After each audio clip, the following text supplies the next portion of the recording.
this is really he is incredibly impressive. Thank you, Avi. He is he's incredibly impressive. He started off.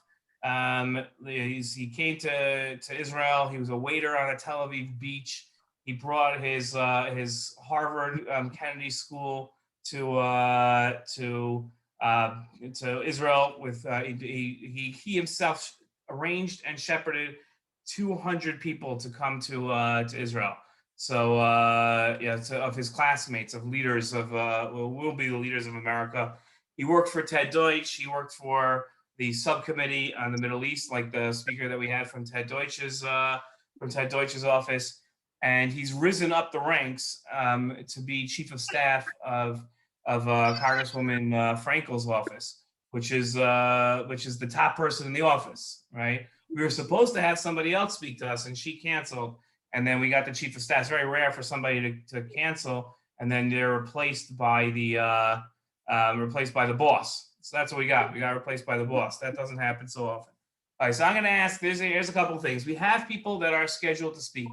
If Mr. Cohen decides to take questions, then at the end, anybody that wasn't scheduled to speak can definitely speak. But we have it pretty much in order of how we're going to do it. But then you can feel free to ask questions.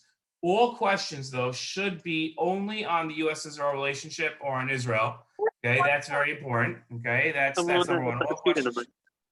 All questions should be on the U.S.-Israel relationship. And if everybody that's on can turn on their microphones. I'm sorry, that's a mistake. Turn on their cameras. Excuse me. Turn on their cameras. Turn off your microphones. Okay. So if you can turn on your cameras, it's a little. I know that in some classes, depending on the school, it's okay to have your microphone, your camera off, but it's a little rude when somebody comes to speak to you to have your camera off. So if I can ask everybody to please put your camera on and to be like sitting facing the camera. So like, right, we're not going to be multitasking because we're having somebody come to speak to us. For those of you this is your first time in one of our sessions. So this happens at the same time every Monday. We do one of these. Sometimes we have guest speakers. Sometimes we lobby. Sometimes every time that we do something else. So it all depends on what's on tap. Usually every other week we lobby, and lobbying is incredibly important because lobbying is how we outside of Israel are able to help Israel. The American government is the number one benefactor of the state of Israel, and they vote. The United States Congress votes on giving $3.8 billion to Israel every single year in military aid. That enables us to buy fighter jets and tanks and guns and everything else that we need. So it's pretty important. So Congresswoman Frankel, although might not be in the news every day, Congresswoman Frankel's vote is just as important as any other member of Congress's vote. Okay, there's nobody that's vote is more important than hers. Every single member of Congress has an equal vote. So when we need aid passed, we need it passed. And when we ask ourselves the question of who is going to convince her and suggest to her and push her to vote pro-Israel, so it's staff members like Mr. Cohen who's going to speak to us, who's her number one advisor on these issues. So when she sits down with her staff and says, "Okay, we've got an Israel vote coming up. How should we vote?" So it's going to be the staff members. A lot of people say, "Oh, we should only talk to members of Congress. That's who's making the decision." Why are we talking to staff members? So in fact, the members of Congress, you talk to them, and they're talking to people all day long. Sometimes they remember, sometimes they don't. They're never taking notes. Mr. Cohen's going to be, he might not be taking notes, but he's definitely be taking mental notes. He's going to write down afterwards a record of what this meeting was about. And he's going to, if we're impressive enough, which you guys always are, he's going to speak to the member of Congress and tell her, hey, this is what's on their minds, okay? And that's a very important thing. So when he comes on, the way it's going to work is he's going to come on. We're going to welcome him. Okay, he'll be here. I'll spotlight him, and then I'm going to introduce Jordan. Jordan's well, I know everyone's box is different, but Jordan's here. Jordan, you could wave. There you go. So Jordan, that's Jordan. And Jordan is going to introduce, I don't know who Jordan's introducing. She's going to introduce somebody. Do you guys know the order that you're going in? The speakers? Okay, so let's do, Jordan's going to introduce Rebecca. Rebecca's going to introduce Shlomi, okay? And Shlomi's going to introduce Hodiah, okay? So Rebecca, make sure you've got Shlomi's name down pat, because when you're done, you're going to say, now I want to introduce my friend Shlomi. And Shlomi, when you're done, make sure you have Hodiah's name down pat, right? Maybe write that down and say, now I'm going to introduce Hodiah. Hodiah, when you're done, you're going to be done, and then I'm going to take over from you, okay? And I'm going to say, thank you very much for speaking to us, and ask him if he wants to say anything to us. He might have something to say to us. And then maybe he'll say, if I can take some questions, I'd love to take some questions. Okay, that's how this is going to work. It's fairly simple. The great thing is that when people, and I was talking to Hodiah earlier today about this, that what's very interesting is a lot of times when you speak publicly, it can be very nerve-wracking. You can get very nervous. The good thing is that most members of Congress are used to people being nervous when they're being spoken to, as well as their staff. That's something that they're used to. Mr. Cohen is especially used to it because he was once a high school student who cared about Israel and was doing this himself and did it in college. Most people, it's probably the only setting that's in modern times that this is acceptable. Most people read right off their notes when they're with a member of Congress. Okay, you think that people that are professionals and lobbyists and everything, they don't read off their notes. Not only do most people read off their notes, here's the amazing thing. Most people, I've seen this so many times, it's pretty incredible. Most people bring typed up notes with them to a meeting. Obviously, we're not meeting one-on-one because of COVID and then we're meeting on Zoom, but most people bring typed up notes with them. And then when they're done, sign their name to the bottom of the notes and then hand it to the person they were speaking to. And then now the person that they're speaking to doesn't even have to take notes while they're speaking. Now, right, or after the meeting, now they've got the actual notes. So you would never have that be socially acceptable in any other type of situation, right? You imagine like going to the bank and asking for a loan, and then you have all your reasons and you're a little nervous, I really need the loan. And then afterwards you said, oh, here's my reasons, I typed them up for you, and you handed it over. That's not like such an interesting thing to do. But here it's perfectly normal. People are used to it. So if you see that our speakers are nervous, that's not a bad thing. That's actually a very good thing. And if they stumble and lose their place, that's also a good thing. That's very, very usual. That's noticeable. So I've seen people go into meetings, adults who have done this many, many times, and they have been fine. Again, if I can ask Naomi and Daniel and Dina and Amir and Simp for Gabe, if you can turn on your cameras when Mr. If not now, then when Mr. Cohen comes in, just because it's a little rude to have our cameras off when they're here, because you're meeting with somebody, so you should have your camera on. Okay, does anyone have any questions before Mr. Cohen comes on? Now's a good time to ask. Jordan. So for what Shlomi's talking about, I said the PA's compensation of terrorists. Is that okay? Yeah, I would throw in PA's compensation of terrorists through pay to slay. That's what we call it, pay to slay, because the Palestinian Authority pays their people to slay, to murder Jews on a sliding scale, as horrible as that is. Okay, Josh is here. So everybody, if I can ask you again to please turn on your cameras. Now would be the time to please turn on your cameras. And if you're not there, then I don't know what's happening. Okay, here we go. I'm going to welcome him in right now.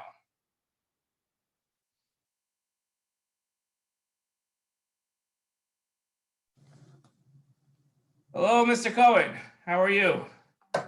Good. How are you, Rabbi? Good to see you. Good to see you. Thank you so much for joining us today. Yeah, of course. Thanks for having me.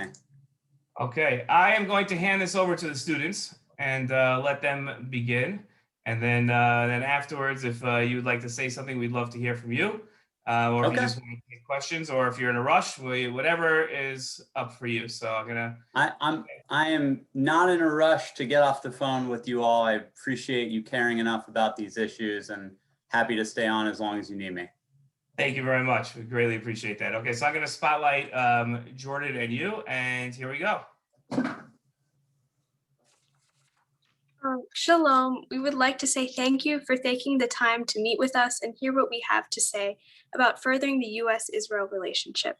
We really appreciate your work concerning the foreign affairs and hope you will continue to support a strong relationship with Israel.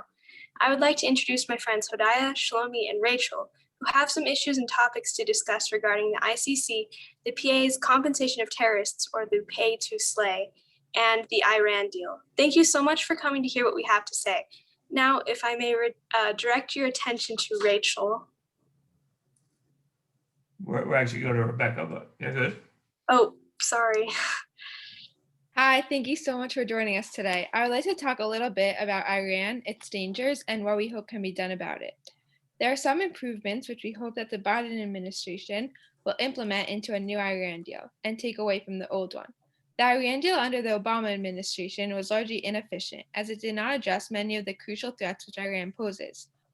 Iran continued to fund terrorism with the money flowing into the country since sanctions have been widely removed.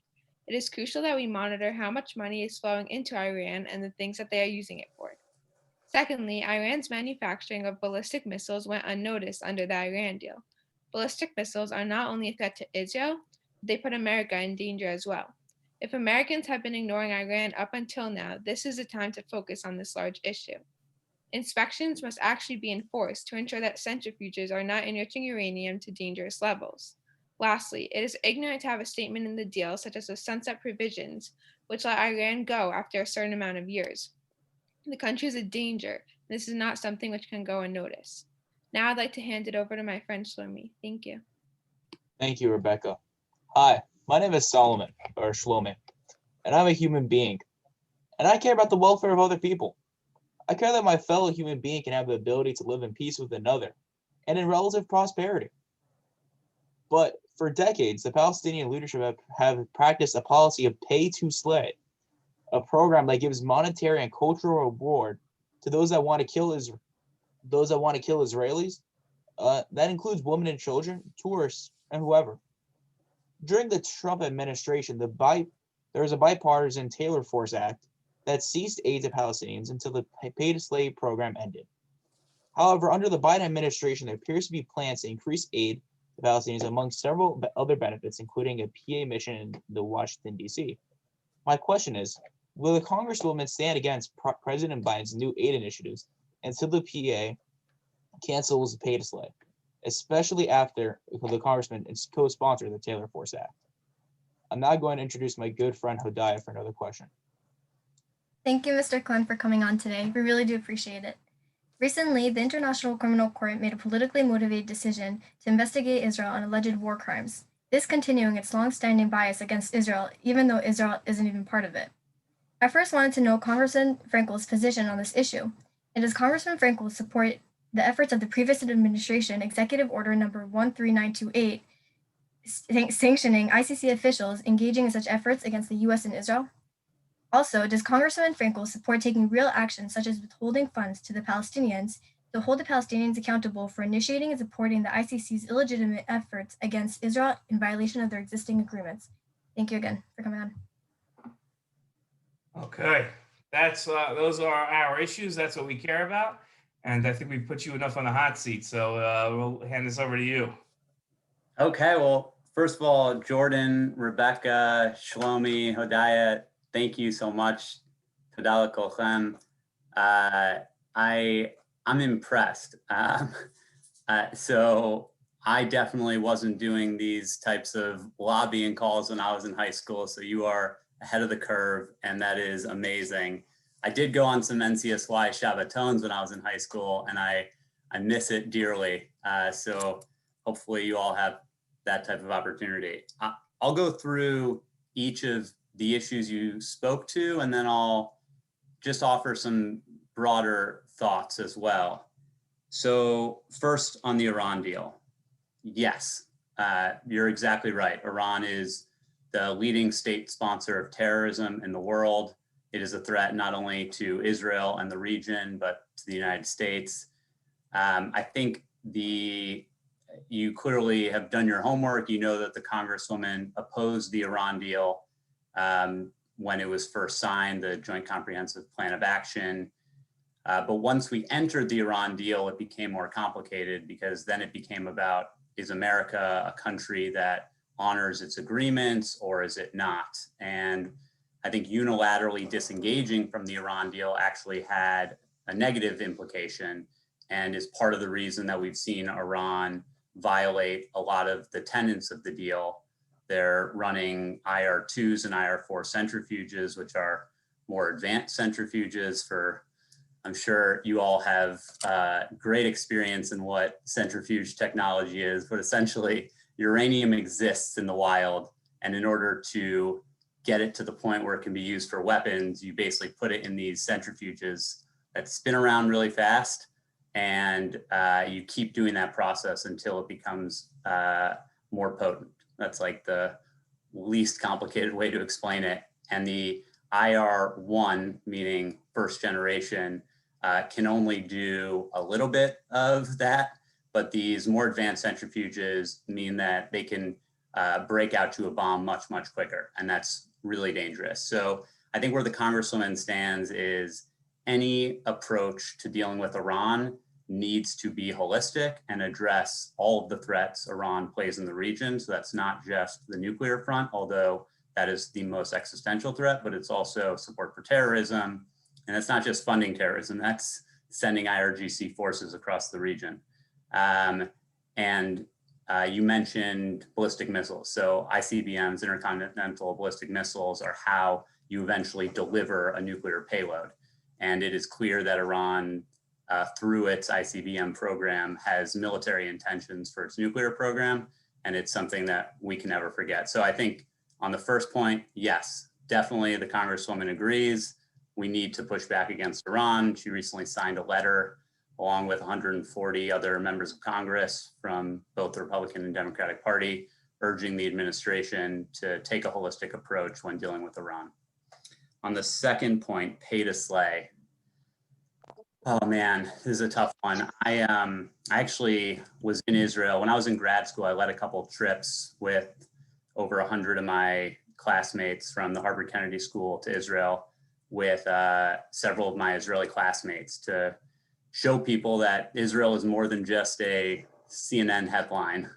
And the trips were amazing. And I think it really helped educate our future leaders to the fact that Israel is a nation. Israel is not just a storyline. Israel is pursuing peace. Israel is a light unto the nations. And it is a much more nuanced situation than a lot of, unfortunately, kind of progressive media outlets make it seem.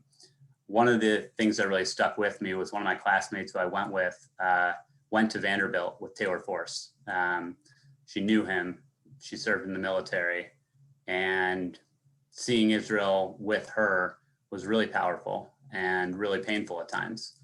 So when the Congresswoman supports the Taylor Force Act, it's not just theoretical, it's personal. She understands that these are real lives lost because of Palestinian terrorism, and any program that pays the families of those terrorists and essentially is supporting the actions of those terrorists. So I think it's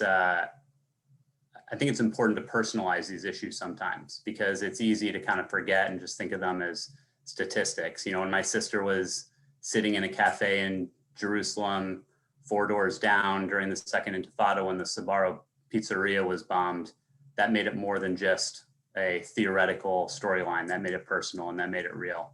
And Palestinian terrorism can't be excused. I think it is a little more complicated than just saying, you mentioned the Biden administration trying to reinstate aid to the Palestinians. I think there's a distinction between pay for slay, in which the Palestinian Authority is rewarding the families of terrorists and giving them more money for more extreme crimes, versus aid to Palestinian civil society.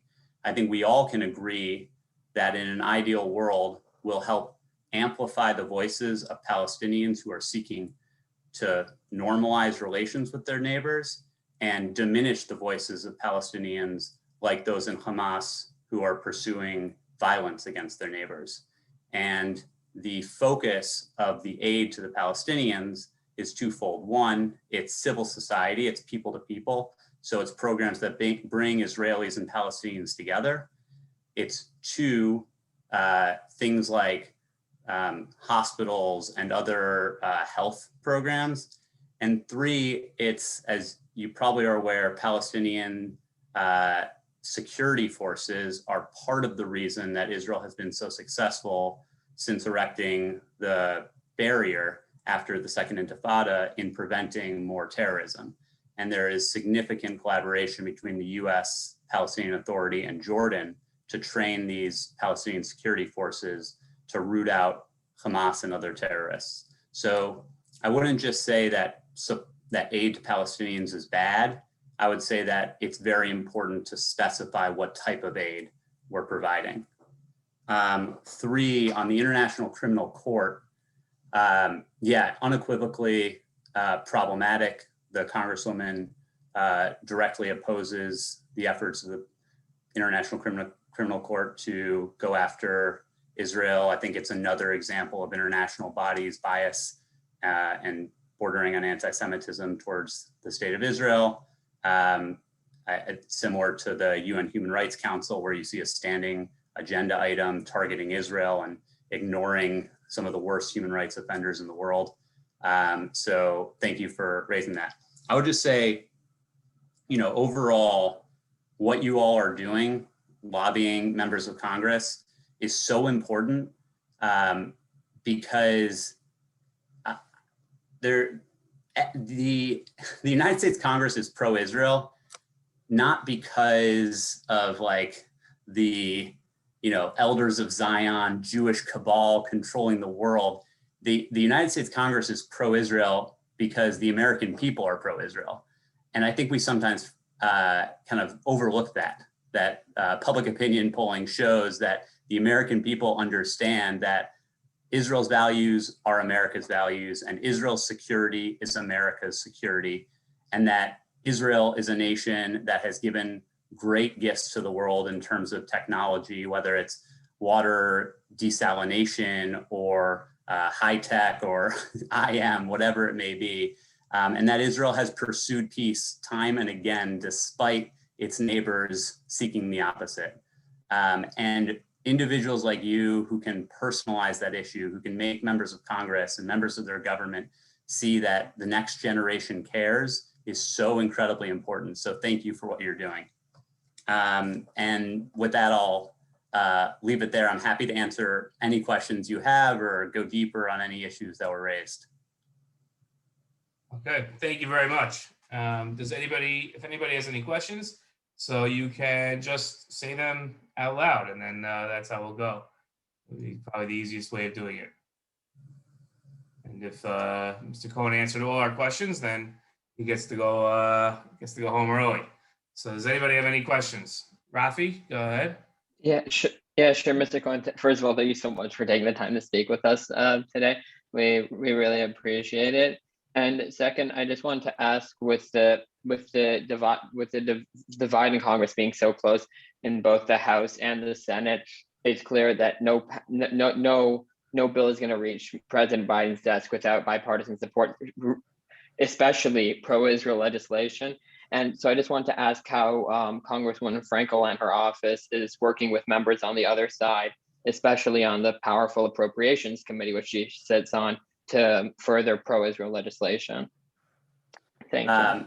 Yeah, thank you, Rafi. That, I think, is perhaps the most important issue for us all to keep in mind, which is support for Israel is most effective when we maintain the bipartisan consensus. And I get deeply concerned about efforts by political actors to use support for Israel or support for the Jewish community as a partisan wedge. And I think, I don't want to make this too political, but I think the previous administration did a lot of really important things on the surface for the U.S.-Israel relationship. I think, moving the embassy to Jerusalem was a consensus issue that should have been done a long time ago, right? I think the Abraham Accords are objectively a really positive development in the region and should be built upon to increase normalization between Israel and her Arab neighbors. However, I was deeply concerned by the rhetoric about how support for Israel is only among one party, and that could alienate others. The previous administration was obviously a very divisive and dividing figure in our politics. And I worry that anything that the previous administration touched became a little toxic, particularly for the next generation of America's leaders. And I worry that lots of people who see those they disagree with come out and say, I'm pro-Israel, everyone else isn't. I'm pro-Israel, the other party isn't. It makes them think, well, if he's pro-Israel, then I must be anti-Israel. And that's simply not true. And I think it's really important that we remember that it's dangerous to play political games when it comes to support for Israel. And we need to do all we can to reach across the aisle when it comes to supporting the Jewish state and our most important democratic ally in the region. And so when the Congresswoman approaches these issues, you mentioned the Appropriations Committee, where she sits on the State and Foreign Operations Subcommittee that is responsible for funding the State Department and other things like that. She constantly works with her Republican partners, even when she disagrees with them on issues of, her career is focused on empowering women and on women's health issues. You might imagine she has deep disagreements with some of her neighbors across the aisle. But she thinks it's incredibly important to find common ground. Her son served in the military. He's a Marine veteran who served in Iraq and Afghanistan. She looks for opportunities to work with her partners. Because of that, she started a caucus called the Women, Peace and Security Caucus with one of her Republican colleagues from Florida, Mike Waltz. They share that support for our military and that understanding that we have to do all we can to serve those who served us. And when you find those areas of common ground, rather than focusing on the small things that divide us, because as you all know, there is much more in this country that unites us than divides us, you can get a lot done. And one of the things that unites us is support for a democratic ally in a very undemocratic region. And it's easy to forget that, but it's critically important. Thank you so much. Thank you, Rafi. Okay, does anybody have any other questions? Here's your one chance. This is going to be it. Okay. Gosh, Mr. Cohen, thank you so very much for joining us. Oh, wait, hold on. Somebody. Oh, okay. Thought I heard something. Okay. I want to thank you so very much. And can I be heard okay? What? I don't know who's. I'm hearing somebody, but I don't see anybody speaking, so I don't know. Very strange. Okay, I'm gonna say thank you very much. Sorry about that. Say thank you very much, and we really do appreciate it. We know how busy you are as chief of staff, and it was a real privilege to be able to have you speak to us.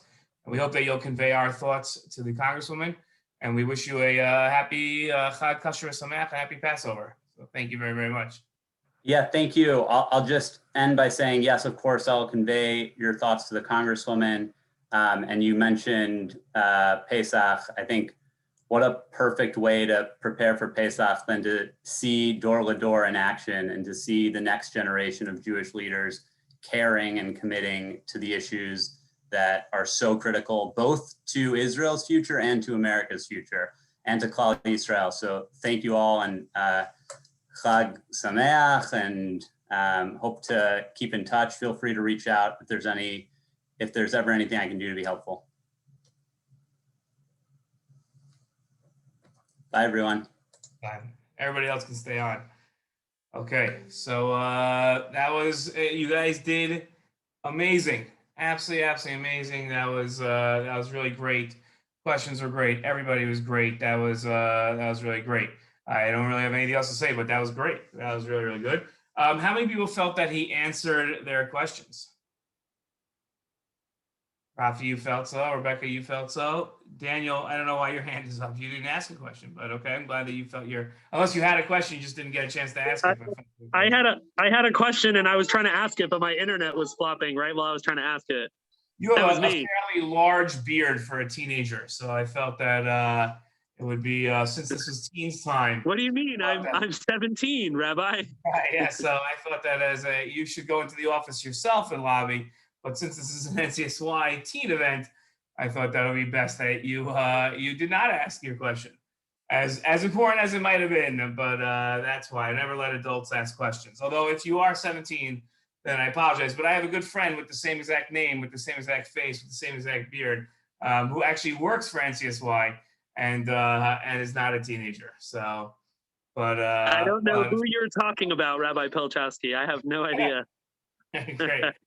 like our- If you'd like to share your question with us, that would help us learn probably, and we can see. I mean, what your yes, question- I don't mind asking the group. I mean, one of the things that I wanted to ask him was, to what benefit do we have by working with Iran right now in the way that we are, right? Why lift the sanctions? What's the plan? And what's the future plan of doing it that way? And versus, why not just leave it the way it was? I guess that was my question. I want to understand the benefit of the side on why we want to take it that way. What's that interest, and where's that going to go? So I think the hope is that we come to a settlement with Iran that convinces Iran to stop doing all its nefarious actions. That I think Rebecca, you were the one that talked about Iran. So all the things that Rebecca talked about. Look, there's three options with Iran, with the way the world is going with Iran. One is Iran decides to change. Two, we stay exactly like this. Or three is we go to war. Right? Those are our three options. There's no other options. Oh, we let Iran win, but that's not going to be. The rest of the world is not going to succumb to Iranian leadership. So those are our three options. So if you think that continuously sanctioning the Iranian people is a good idea, then you can go ahead and keep doing that. A lot of people have a problem with it. A lot of people in Iran suffering. So a lot of people have problems causing the Iranian people to suffer. And the question really is, can we encourage through sanctions like South Africa changed? Can we encourage Iran to change? So one of the ways of doing that would be by lifting sanctions. That's how we would go about doing it. So that's the question. So that's the logic of lifting sanctions. The question just is if we can get the best of Iran in their negotiations. Last time they bested us. So that's the question that we have. And the fact that we have the same negotiators negotiating the second time gets us a little nervous. But we'll see what happens. Right now we're at this, the sort of standoff. They call it a Mexican standoff, which is where Iran says that they're willing to get back into the deal as soon as the United States lifts sanctions, meaning when the United States gets back into the deal. And the United States says it's willing to lift sanctions as soon as Iran complies with the nuclear thing. So we're going to go back and forth and back and forth.